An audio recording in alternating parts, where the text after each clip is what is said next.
with clarity. And Emmanuel, I've left you for last, because privately I call this the How Dare You Summit. How dare you? To the thing, people are not subscribed. Please subscribe. And greetings and welcome back to the channel. It's for the first time coming across my channel. Please remember to subscribe. And if you're a return subscriber, thank you for your support. So now that you've liked and subscribed, let's get into the video. We come to Paris today not to reinforce the divisions of the past, the orders of the past, but we come to Paris to identify the common humanity that we share and the absolute moral imperative to save our planet and to make it livable.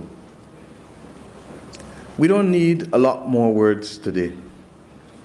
And quite honestly, I don't know that I have it in me to give more words. As I speak to you, my country, that of St. Vincent and the Grenadines and others in the Caribbean, in the Eastern Caribbean, are under a tropical storm watch for Tropical Storm Beth, literally. Yesterday, I had to decide whether to stay or to go. And I chose to stay because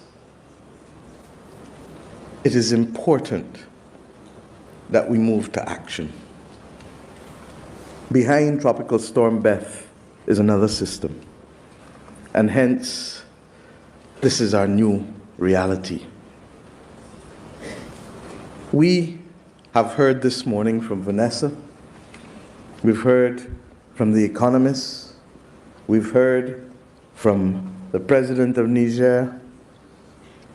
And everyone has spoken truth with feeling, with clarity. And Emmanuel, I've left you for last, because privately I call this the How Dare You Summit. How dare you? How dare you upset the order?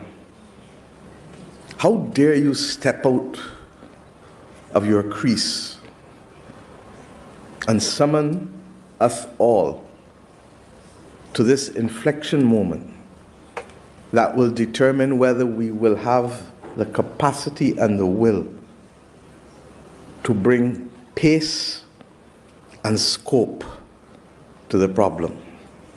I can tell you that there has been movement. Yes, 9 months ago, no one was speaking about natural disaster clauses. Now we have people wanting to recognize the wisdom of it, because countries do need to pause debt payments if they are going to house and feed people who are victims of a climate crisis. Doesn't quite work as well for those who have to move people who are suffering from drought, as the president of Malawi has had to do. So we need to perfect it.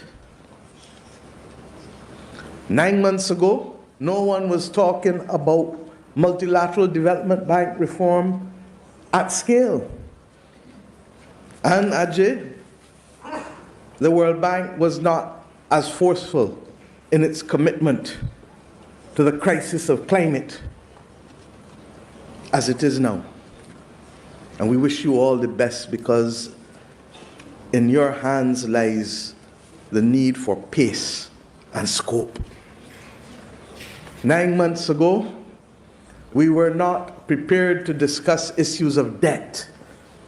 And Kristalina, when no one else was stepping up during the pandemic, yes, you led the way, recognizing that your duty was not only to deal with the symptoms of the balance of payments problems, but to go back to the treaty and its underlying objective of securing growth and macro and financial and economic stability. But what is required of us is not simply to mark a card for progress. As we heard from Vanessa, what is required of us now is absolute transformation and not reform of our institutions. And that transformation is required because while the world knew since the 1890s that we were facing the warming of the climate, we chose not to heed the advice of scientists.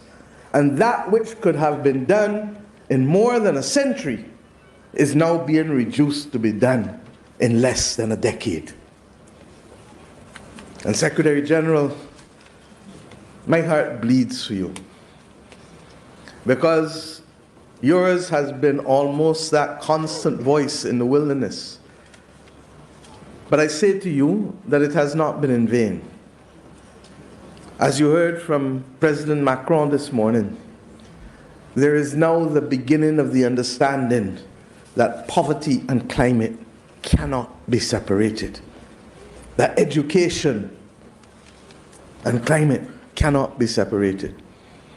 And later today we will go into the details of what that action must look like, much of which we have put in the Bridgetown Initiative, not because we believe we have the answers alone, but simply because we had the will to pull people together and say, let us discuss these issues and let us make enough noise consistently to command the attention of those who must speak and who must act.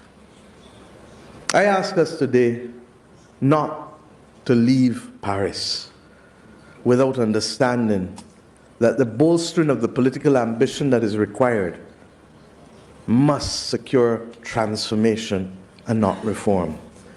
And I ask us to ensure that those of us who are heads of government and heads of state recognize that the world cannot continue in the shadow of an old imperial order that does not see countries, does not feel countries, does not hear countries, and worse, does not see, feel, or hear people.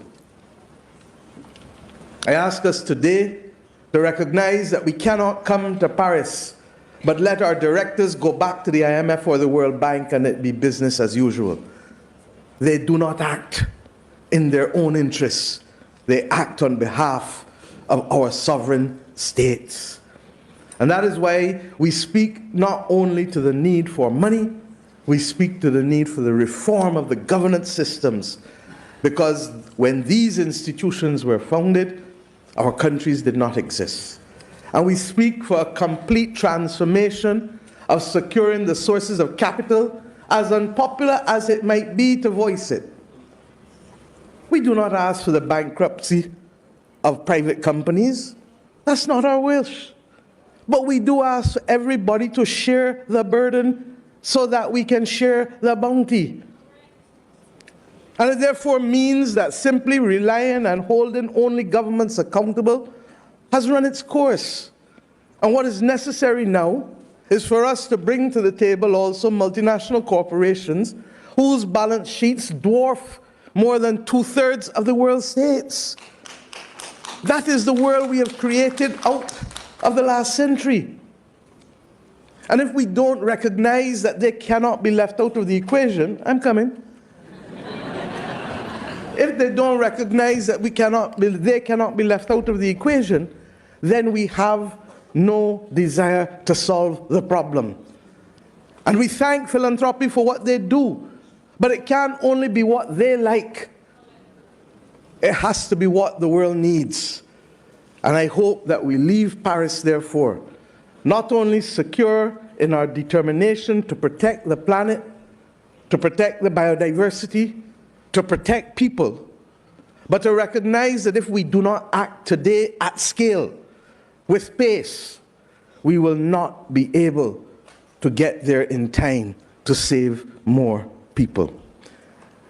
Let us, as the representatives of our people, at this most unique time in the history of civilization, not only do the right thing, but do it in time and do it for the right reasons. We will have more time in the next day and a half to discuss the details. But my plea simply now is to step up the pace and let's get going. Thank you.